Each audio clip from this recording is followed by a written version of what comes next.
Yo quisiera hablar con mi sobrino y preguntarle frente a frente por qué hizo eso. ¿Por qué hoy mi hermano yo no lo puedo velar y no encuentro ni los restos y hizo ese desastre? Y los cremó, los descuartizó. ¿Por qué hicieron eso?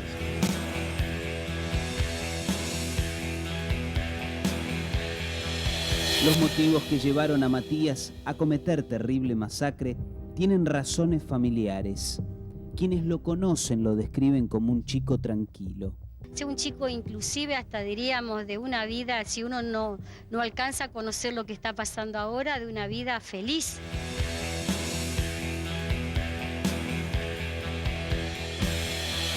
Asesinó a sangre fría a su abuela Norma Canteros, a su padre Jorge y a la pareja de este último, Giselle Minor.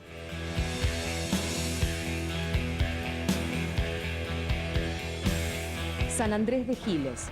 Fernando Iribarren, de 30 años, ocultó durante 9 años los cadáveres de sus padres y sus 2 hermanos.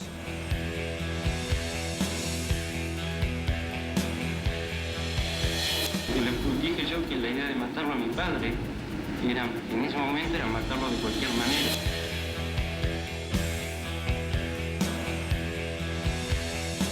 A 3 semanas de los hechos, el juez Caram dictó el procesamiento y prisión preventiva de los hermanos Emanuel y Santiago da Bouza por considerarlos coautores de la muerte de su padre.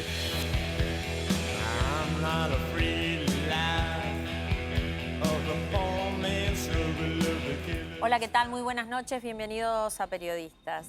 Parecía una familia normal, ahí lo mostramos en la apertura. En realidad parecían todas familias normales. Hoy vamos a hablar de parricidios. Y vamos primero a hablar del el caso que nos conmocionó esta semana. Ricardo Klein estaba en su casa con su esposa, con Miriam. Acá, este lugar que después se va a conocer como la Casa del Horror. Ahí vivían, les digo, como una familia normal, con Karen, que era hija de Ricardo, y con Leandro, que era hija de Miriam. ¿Qué son? Porque en realidad todavía lo siguen siendo. ¿Saben por qué? Porque Ricardo no se sabe dónde está. Ricardo no aparece. Hace una semana que nos enteramos de la Casa del Horror. Estamos hablando de Pilar. Pero claro, de Ricardo, ¿qué se sabe? Absolutamente nada. Sí, lo que se sabe es que Miriam apareció en parte de su cuerpo, una pelvis, una parte de su columna vertebral, en un tacho de esta casa. ¿Qué se presume? Que los 2 hermanastros, que a su vez son pareja, Leandro y Karen, terminaron matando a sus propios padres. Y de eso vamos a hablar hoy, de aquellos que matan aparte de la familia, a los padres, a los abuelos, a los hermanos. Hay muchas historias. Esta era o parecía una familia normal. Era una familia ensamblada, muy típica en estos tiempos. Ricardo, al parecer, murió, pero como decía Liliana, todavía no se lo encuentra. Miriam, parte de su cuerpo fue encontrada en tachos de 20 litros descuartizada. Ahora, ¿qué pasa por la mente de un asesino? ¿Y qué pasa por la mente de un asesino que mata a sus progenitores? Tenemos muchas historias y tenemos invitados que nos van a ayudar a conocer la mente criminal de aquellos que deciden terminar con la vida de sus padres.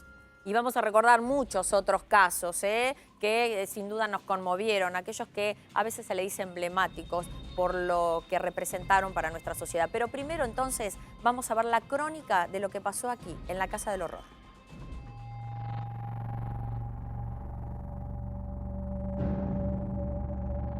Cuando la policía allanó la vivienda en Pilar tras una denuncia por desaparición, buscaban a Miriam Kowalczuk y a su esposo, Ricardo Klein. Pero se encontraron con el peor de los escenarios, un cuerpo femenino descuartizado y quemado que pertenecería a la mujer de 50 años. Yo lo que veo que viene premeditado de hace años. Yo quisiera hablar con mi sobrino y preguntarle frente a frente por qué hizo eso. ¿Por qué hoy mi hermano yo no lo puedo velar y no encuentro ni los restos y hizo ese desastre? Y los cremó, los descuartizó. ¿Por qué hicieron eso? El cuerpo del hombre habría sido arrojado a los perros para que se lo devoren. Por más que los mellizos no hayan presenciado el hecho, convivieron después varios días con los restos, digamos, dentro de la casa. Sí, eso sí, un desastre. Un canibalismo, un asco. Tenían las dos piernas que los miembros que se encontraron arriba en la terraza. ¿Y la desaparición? Y en los tachos se encontraron a mi hermano, que ni nada, no se encontró ni nada. Cenizas. Por el crimen fueron detenidos los hijastros de la pareja, Leandro Yamila Costa, hijo de Miriam, y Karen Klein, hija de Ricardo. Según los vecinos del barrio, Leandro y Karen, además de ser familiares por la relación de sus padres, eran novios. Ya anteriormente el papá del chico había dicho que había problemas con el chico, porque el chico es hijo de la señora. Sí. Y ella es hija de él. Y ella es hija de él. Y estaban en pareja. Vinieron 3 patrulleros, porque no era humo, era un fuego terrible. Entonces vinieron los patrulleros a ver si estaba todo bien, si no se estaba incendiando nada, y nada, no pasó más que de ahí, porque claro, siempre queman cobre, están quemando cosas. Al parecer, las discusiones en la casa eran evidentes. Un posible móvil del crimen podría ser una venganza o una liberación para poder estar juntos.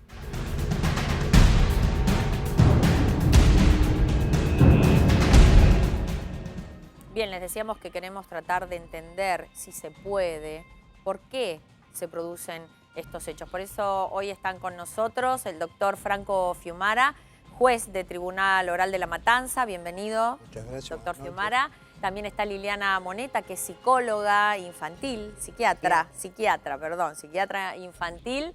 ¿Qué tal? Muy buenas noches. Gracias. Y Carmelo Napoli, que ustedes saben es perito médico forense también. Gracias por estar, Carmelo. Vamos a empezar, Franco. ¿Impacta estos casos?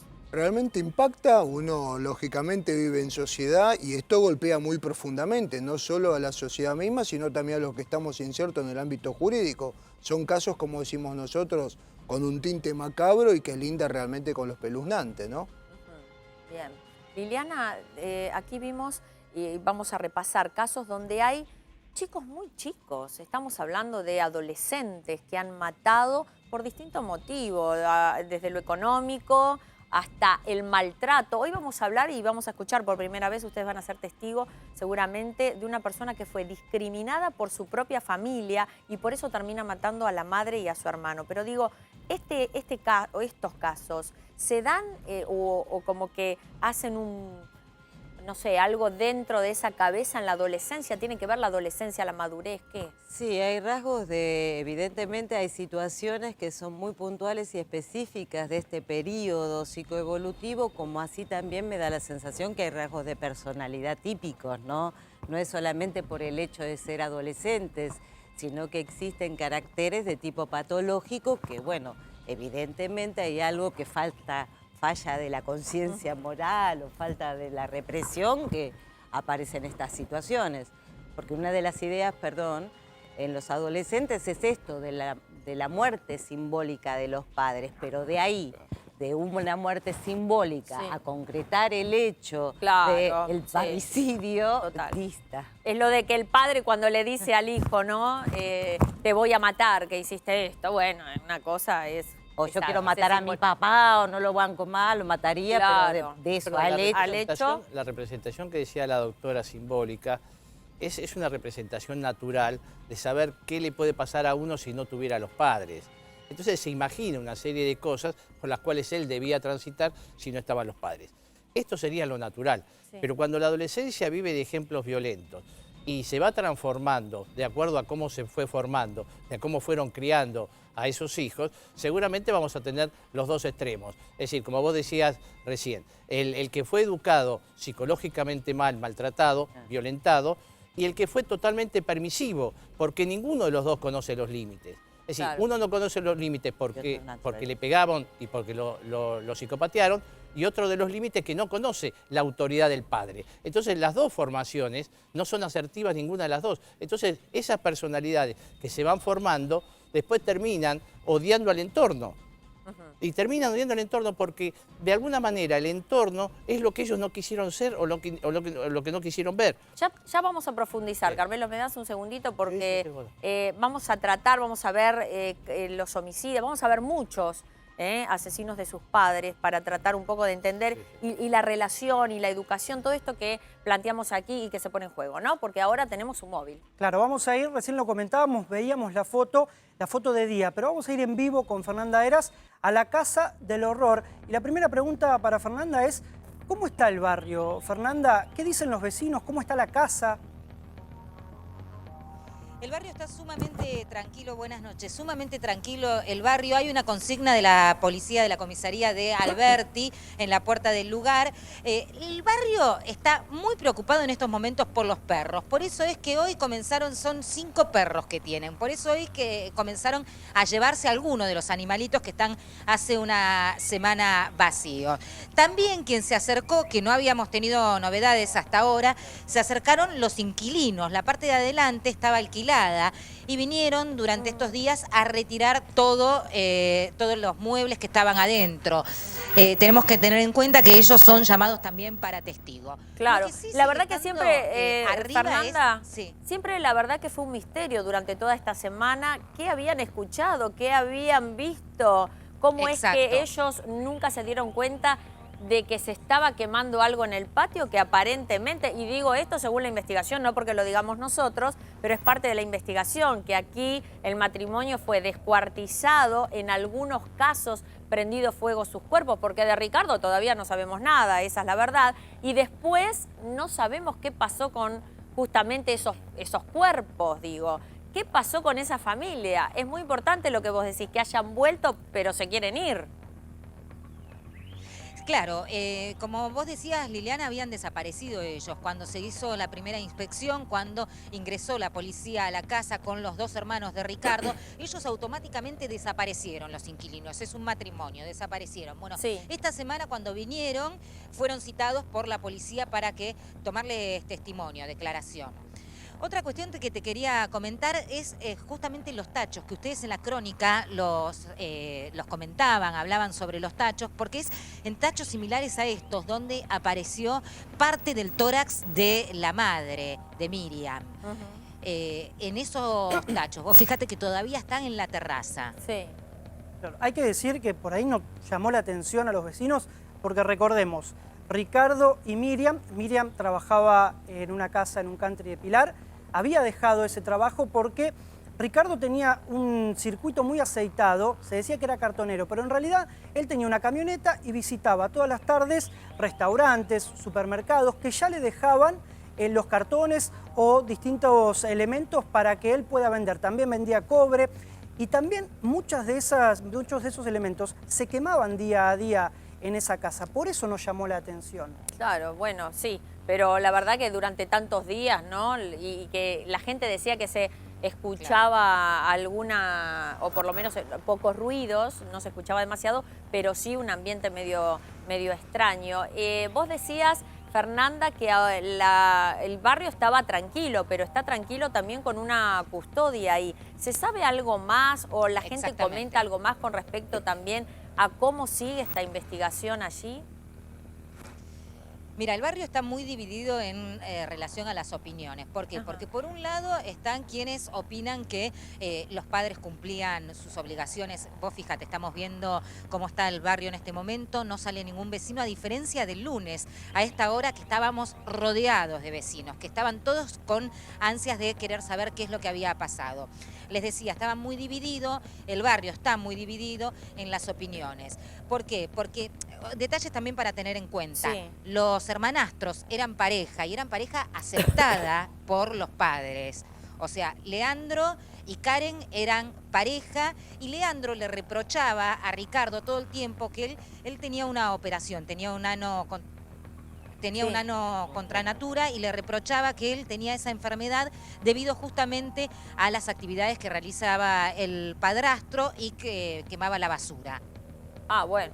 Fernanda, hay un punto muy importante que son los 2 nenitos. Hay 2 nenes de 11 años que eran hijos del matrimonio. ¿Te dijeron los vecinos si se sabe algo? Las primeras informaciones hablan de que están en un hogar de tránsito, pero ¿hablaron de los nenitos estos? Sí, los vecinos lo que nos contaron es que justamente los nenes estaban en el colegio cuando sucedió todo esto y que Karen se había ido a llevarlos a los mellizos de 11 años, fruto de la relación entre Karen y Ricardo, y que cuando volvió Karen fue cuando la habrían asesinado. Con respecto a los nenes, sí se confirma, están todavía en un hogar de abrigo, en un hogar de tránsito, y estaban poniéndose en comunicación con los familiares más directos para ver con quién iban a ir. También están esperando a realizarles una cámara Gesell, porque fueron testigos privilegiados de lo que pasó después con el cuerpo de sus padres. Bien. Bien, Fernanda, no nos movemos de ahí. En cualquier momento volvemos ahí al barrio y a ver qué está pasando justamente frente a la casa que se llamó la Casa del Horror, ¿no? Triste, pero bueno, ya vamos a volver. Fiumara, digo, aquí estamos hablando de una situación de una pareja que eran hermanastros, pero que a su vez después se habían unido, era una pareja aceptada. Digo, ¿qué pudo haber pasado? Porque... digo, no había problemas entonces, por lo menos para aceptar esa relación, que es lo que se pensó en un principio como móvil. Por otro lado, estaban los chiquitos que convivían con ellos. ¿Una enfermedad puede, digo, hablarse de un tema de convivencia para pensar esto?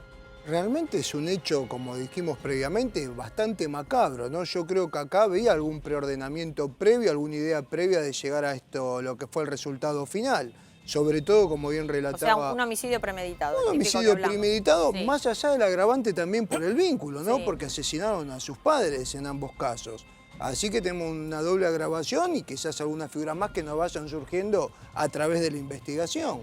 Yo creo que esto estuvo pensado, elaborado en la psiquis de ellos, que muy bien nos van a saber trabajar después nuestros peritos que hoy nos acompañan, y que después de ellos realizaron realmente este crimen macabro, con todas las consecuencias posteriores también, que es la desaparición de la prueba que era el mismo cuerpo en tal caso, que demuestra la mayor gravedad y el mayor grado de que ellos han pensado quizás esta maniobra. Bien. Estamos hablando de dos personas, dos nombres son hasta ahora, Leandro Joel Acosta, de 25 años, y Karen, de 22, pero vamos a ver los rostros, o por lo menos su figura. Allí están, por un tema judicial, obviamente hay que resguardar esa identidad, pero esta es Karen. Ella es de apellido Klein, hija de Ricardo. Y allí estaba también... por ahora, exactamente, porque es averiguación de paradero por ahora en la justicia. Hay que decir, ¿no? que las se hicieron allanamientos, sí, porque hubo un cartonero que se presentó de forma espontánea, que dijo que había recibido dinero de Leandro, para llevar unas bolsas desde la calle de Alberti, desde la casa de Alberti, a un descampado. Fueron encontrados esos restos y hoy se están peritando y están esperando, obviamente, el resultado de ADN que compruebe o no si estamos hablando de Ricardo. Sí, claro. Hay una reconstrucción con respecto a cómo posiblemente, tal vez hay que decir, fue este asesinato de los padres, porque en realidad la única que cuenta algo de esta historia es Karen, aparentemente. No lo hace frente al fiscal, porque eso no vale, ¿no? Es un relato que no tiene validez para la justicia, pero algo se sabe de lo que comentó cuando fue detenida. Y vamos a ver un croquis. Miren ustedes, esta es la casa de Pilar, la casa alquilada por la familia Klein, que está adelante, que es donde hoy estaba parada Fernanda, y justamente nos decía que habían vuelto los habitantes, ¿no? Los inquilinos. Allí vemos el dormitorio, sí, donde apareció, sí, mejor dicho, donde habría, porque no apareció, claro, donde habría muerto Ricardo Klein, habría sido estando él acostado, por eso sí, después Leandro quema ese colchón. Recordemos que la policía, cuando llegó al allanamiento, encontró los resortes, lo que quedaba de un colchón, y encontró a esa habitación, la habitación de los padres, sí, totalmente desmantelada. Y después ahora vamos a ver la otra figura. Ahí está el terreno que vos decís, entre casa, ¿no? Y esa otra figura que está fuera del dormitorio, la cocina, sería Miriam, sí, que recibió el disparo cuando llegaba de llevar a los nenes al colegio. Bien, bueno, ahí tenemos más o menos cómo fue la secuencia. El primero entonces fue el hombre y después la mujer, porque claro, escuchó, como bien vos dijiste, los disparos, y era muy temprano a la mañana, venían de dejar a los hermanitos.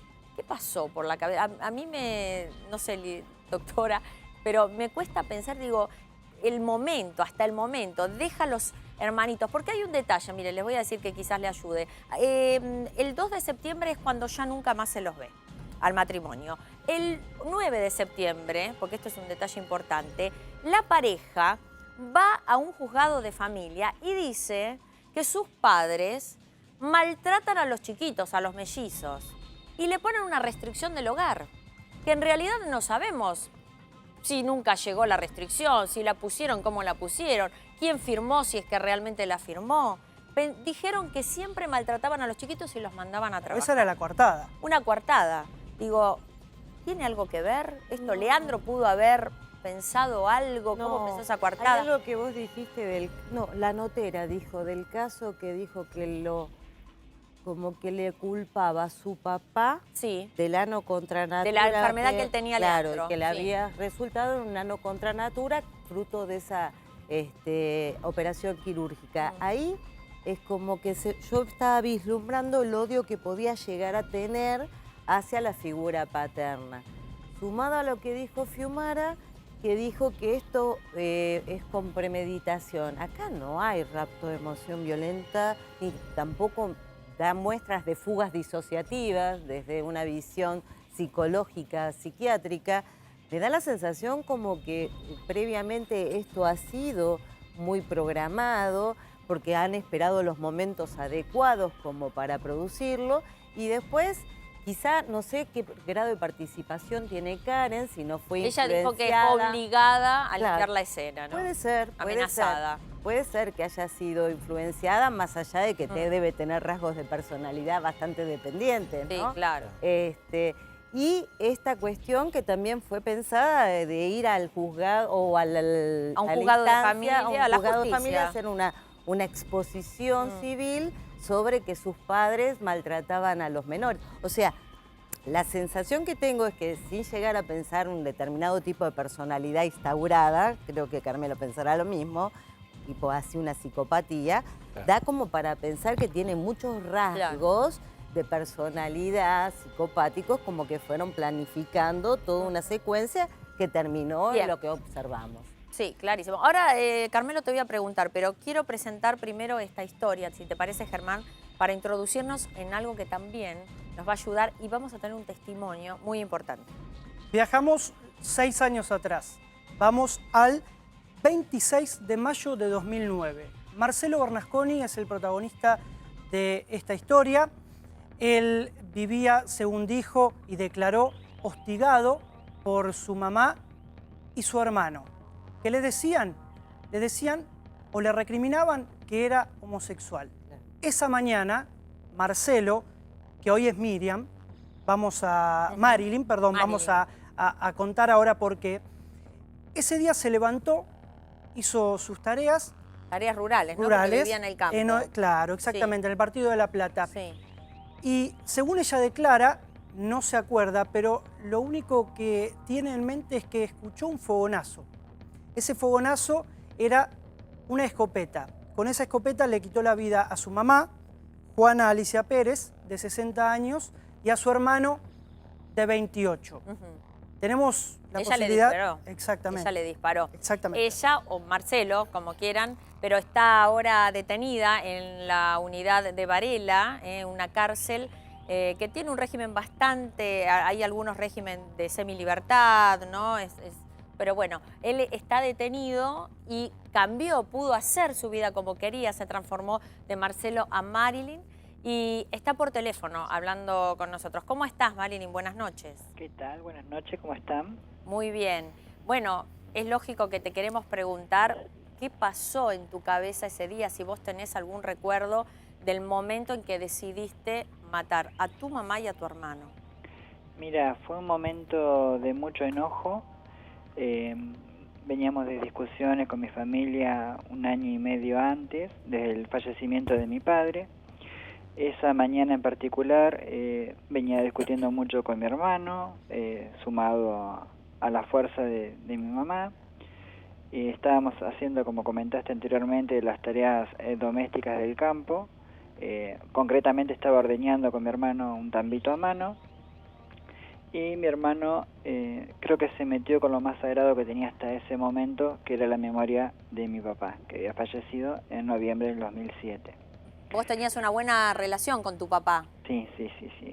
Siempre fui como el protegido de papá y mi hermano el protegido de mamá. Ajá. Así era. Bueno, mi hermano se metió con la memoria de él, haciendo alusión que por mi condición de homosexual, mi padre al enterarse había contraído cáncer, viste, esos mitos que hay que por un disgusto contraes cáncer. Sí. Y esa fue la gota que creo que me rebalsó el vaso. Yo recuerdo que me levanté con un calor muy fuerte en mi cara, como cuando te pones colorado, viste, que sentís esa sensación. Sí. Recuerdo que abrí la tranquera del corral que iba hacia casa. Recuerdo unos metros que hice con los ojos empañados en lágrimas, todo como si fuera mareado. Después recuerdo el sonido del tiro de la carabina, no fue escopeta, fue una carabina. El sonido de los pájaros que salen volando del monte con el retumbe. Y entre muy borroso la figura de mi hermano cayendo al piso. ¿Vos alguna vez lo habías pensado? ¿Alguna vez dijiste, voy a agarrar la escopeta, voy a salir al campo, voy a tirarles? No, la verdad que no.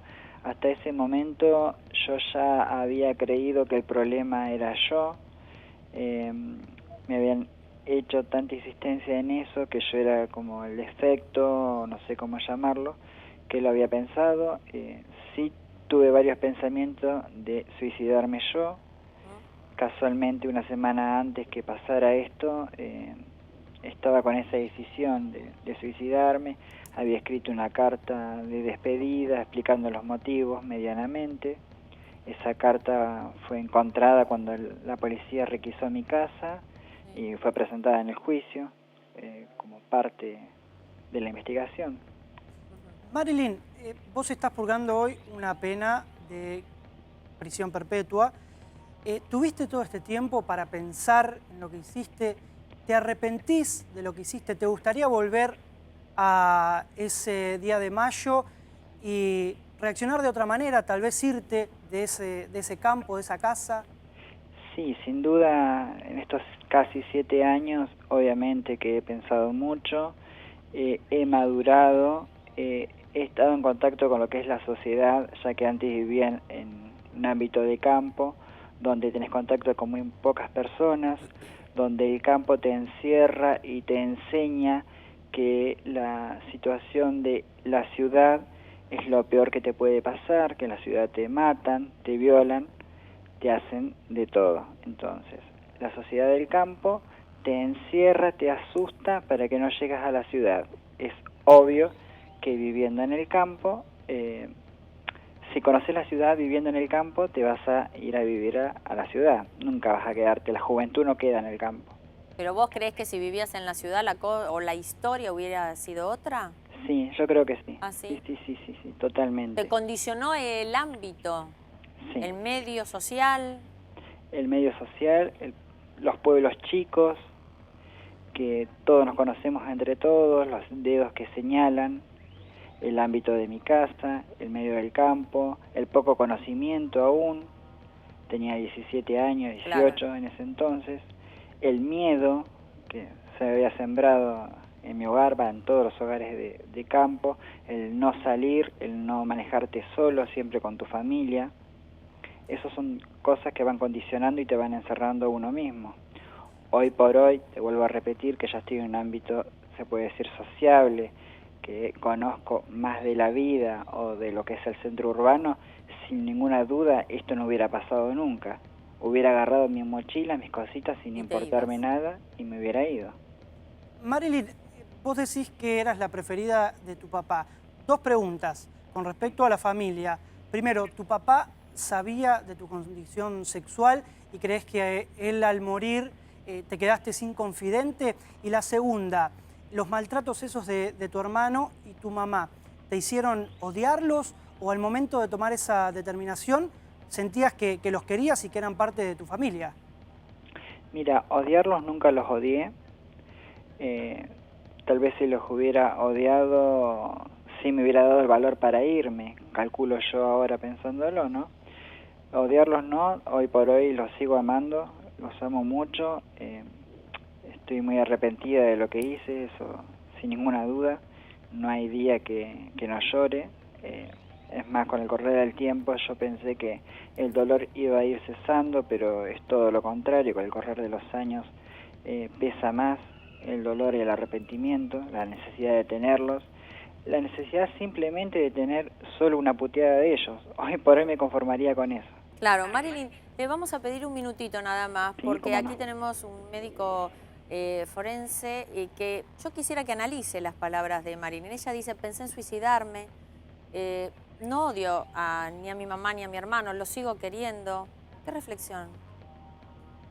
Bueno, esto te da la pauta de que no existe un patrón único de conducta cuando vos tenés este tipo de situaciones.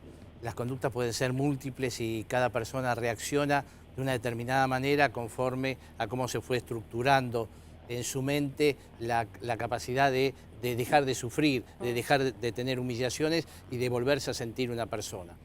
En el caso de Marilyn hay dos cosas que son fundamentales. Si fuera un psicópata típico, si un psicópata que es no como debe ser, sino como es, no existe el arrepentimiento, porque hubiera matado a la hermana y a la madre y hubiera dicho que no maté a nadie, o sea, claro, maté a un objeto, maté una cosa, porque no representaba nada para mí. En el caso de Marilyn, cuando habla de arrepentimiento y habla de madurez, también está hablando de una etapa muy conflictiva, porque la adolescencia es una etapa de tremenda conmoción interna, donde uno va definiendo perfiles, donde van definiendo conductas, y de pronto en esa transición de definir precisamente la orientación sexual, hace que de alguna manera luche internamente para conquistar lo que tanto desea. Y teniendo a la hermana y a la madre viva, eso no lo iba a lograr nunca. Siempre iba a estar una represión, siempre Claro. no se iba a mostrar tal cual quería mostrarse. Y el único que tal vez aceptaba esa condición, independientemente si estuviera en el campo o en la ciudad, era el padre. Al irse la imagen que podía contener sus reacciones o que podía contenerla a ella para evitar reacciones desproporcionadas, bueno, se quedó desamparado y ahí reaccionó de esta forma. Claro, Marilyn, justamente por lo que dice el doctor Napoli, digo, ¿qué pasó en tu adolescencia? ¿Vos si borrarías un capítulo hoy de tu vida, borrarías esa etapa de la adolescencia? Mira, sí, se puede decir que yo como que me pasé por alto la adolescencia. Yo considero hoy que pasé de ser niño a ser adulto en un instante, suprimiendo esa parte de adolescencia.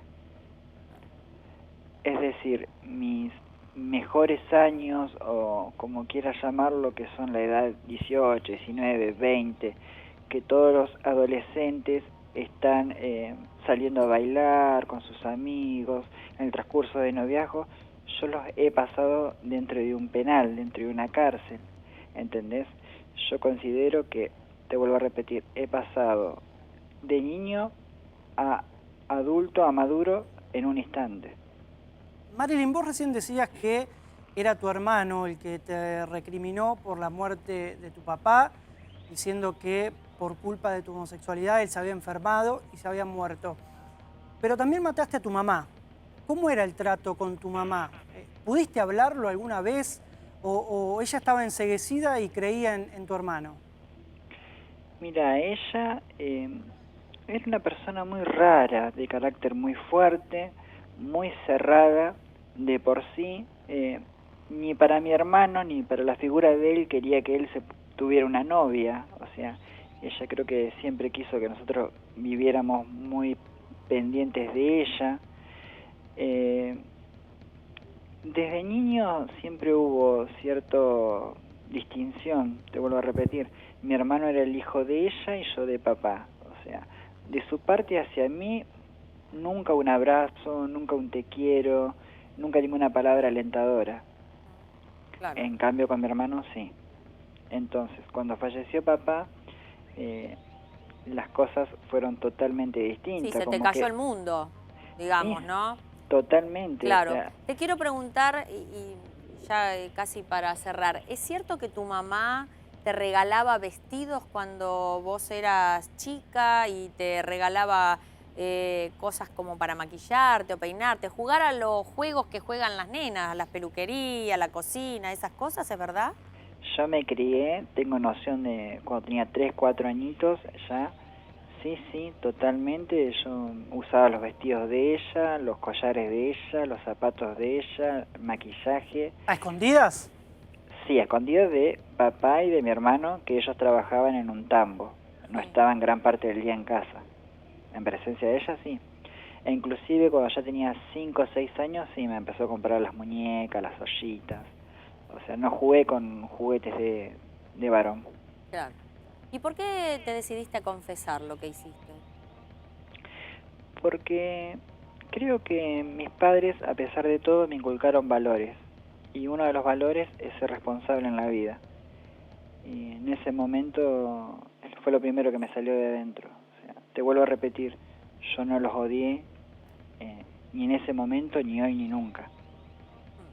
Y duele mucho esto. Y no sé si hubiera aguantado el vivir ocultando la verdad. Claro. Sinceramente no. Lo último que te quiero preguntar y cerramos, ¿sos feliz? No soy feliz. Creo que la felicidad nunca la voy a encontrar. Y mucho menos en este lugar. Marilyn, te agradecemos muchísimo tu tiempo, te deseamos lo mejor y gracias por tu valentía y tu generosidad por contarnos tu caso. Gracias. Muchas gracias a ustedes. Que sigas bien. Doctora, una pregunta. Ya vimos dos casos que están signados por el maltrato de los padres, o por lo menos es lo que dicen los victimarios, porque obviamente las víctimas están muertas. Hablan siempre de un maltrato psicológico, en este caso en el de Marilyn, porque era homosexual, en el caso de Ricardo Klein con Leandro, que le decía que era un vago, y el chico le recriminaba que estaba enfermo por culpa de ese trabajo. Digo, ¿es un común denominador en estos casos de parricidio o estamos hablando de casos aislados? Esto de maltrato padre a hijo. Bueno, yo no podría decir específicamente de parricidio porque no conozco muchos casos sobre ello, sino este que salió ahora a colación y este de Marilyn. Pero sí puedo decir que el hostigamiento, el maltrato infantil, es del orden de los eventos traumáticos, que luego son reproducidos en diferentes escenarios donde se mueven esos chicos. Ya sean en dos direcciones opuestas, como decía Nápoles, que es lo que se ven, o como buleadores, hostigadores, o como hostigados, porque depende también de las características de la personalidad de ese chico. Lo que sí yo puedo aseverar, que es lo que veo en la consulta con adolescentes, ya que me especializo en adolescencia, es que estas situaciones de hostigamiento que funcionan como eventos traumáticos se ven a posteriori cuando salen o cuando entran en el periodo de adolescencia con toda esta turbulencia y conflicto que significa el periodo adolescente, en distintas manifestaciones que va desde lo más o lo menos sintomático a lo más aberrante, que puede ser considerado un parricidio en este caso, pero desde el orden de las autoinjurias, las adicciones, las tentativas de suicidio, los homicidios. Yo tengo pacientes que de repente cuando estamos conversando es como que no tienen bien la noción de si está bien o está mal matar, o está bien o está mal robar.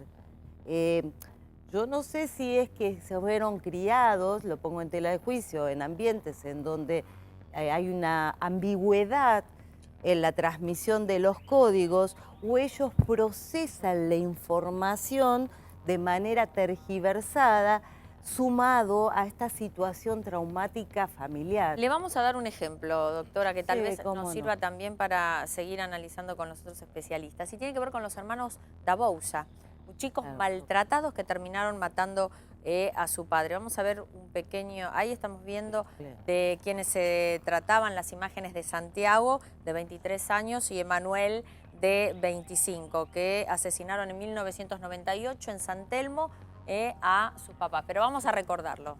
Mirá. Vamos a hablar un poquito de lo que fue el asesinato de Ramón Dabouza. Este hombre era un empresario, gerente de una multinacional, que era muy capaz, estaba muy capacitado, y lo que hacía con los hijos, el maltrato hacia los hijos, era como tenerlos a prueba todo el tiempo. Eran cenas, almuerzos, donde él les preguntaba, le hacía preguntas de todo tipo, de cultura general o lo que sea. Hacía alarde de su inteligencia. Claro, y cuando los chicos no le contestaban, el hombre se mofaba todo el tiempo. Hasta que un día uno de ellos escribió, garabateó 3 o 4 puntos. Ajá. Comprar una soga, Sí. comprar guantes de látex, comprar un arma. Y junto a su hermano terminaron perpetrando lo que hoy conocemos como el asesinato de Ramón da Bouza. 2 disparos en la nuca le dieron y simularon un robo, por eso la soga, simulando que habían entrado, que no sabían lo que era, pero lo cierto que terminaron con una prisión perpetua, porque, doctor Fiumara, ¿qué otra cosa se le puede, o por lo menos los casos que vimos, casi todos terminan en esta pena, ¿no? En el caso en que no se comprueba alguna causal de justificación o de menguar a la capacidad intelectual, realmente es prisión perpetua o a la época que estamos hablando inclusive de reclusión perpetua, Sí. que después se modificó por algunas sentencias, fallos de la ¿Pero Corte. que puede haber atenuantes en estos casos? Si uno puede demostrar que hubo una emoción violenta, como bien Ajá. hablamos fuera de cámara, alguna otra de las causales de justificación, sí, como una legítima defensa, pero no es el caso justamente lo que Claro, pues estamos hablando de que garabatearon el plan, lo hicieron a la perfección, siguieron los pasos de comprar la soga. Es más, hasta subieron a la terraza, colgaron esa soga y después de esconder el arma, Santiago, que era el menor, pero que fue el que realizó los tiros, escondió el arma y la coartada fue, nos robaron. Yo salí a comprar cigarrillos, me agarraron en la puerta, entraron y a mi papá lo mataron y hasta el otro hermano, Emanuel, recibió un tiro en la parte de la pierna, un tiro efectuado por el otro hermano para simular un ataque.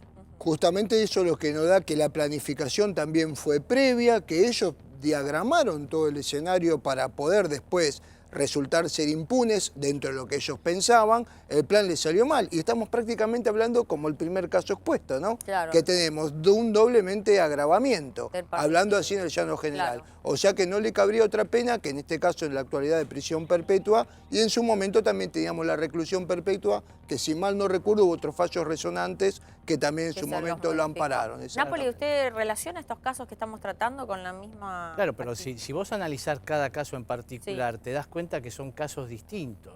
Tienen un móvil único o un móvil quizás común a todos. Todos quieren que los padres desaparezcan, todos quieren que los padres paguen por lo que ellos están sufriendo. ¿Qué es lo que quieren hacer? Es decir, acá Marilyn decía algo que no concuerda con los otros casos.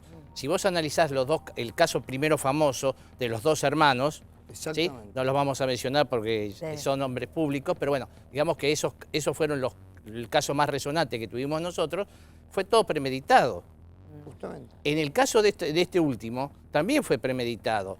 Y donde hay estructuras de odio, que es lo que llevan a la persona primero a ser un poco distante, después a tener aversión, después a tener enemistad, después a tener rencor y por último odio. Y cuando vos terminás en el odio, que era lo que decíamos en el caso anterior que tuvimos nosotros, que analizamos el viernes, hace 2 viernes atrás, es decir, ¿cuál es la estructura del odio? Es decir, que el otro desaparezca. Claro. Y cuando vos odias, ya no hay diálogo, ya no hay entendimiento, ya no caben las palabras, van los hechos. Bueno, nos va a faltar mucho material seguro de parricidas y sobre este caso también, Germán, ¿no? Claro, vimos un montón de casos que todos terminaron en cadena o reclusión perpetua. Ahora el tiempo y la justicia dirá qué pena, si le cabe alguna, le cabrá tanto a Leandro como a Karen, de 25 y 22 años, hoy sindicados como posibles asesinos de sus padres. Seguramente vamos a seguir con el tema. Muchas gracias por habernos acompañado. Hasta la próxima emisión de Periodistas.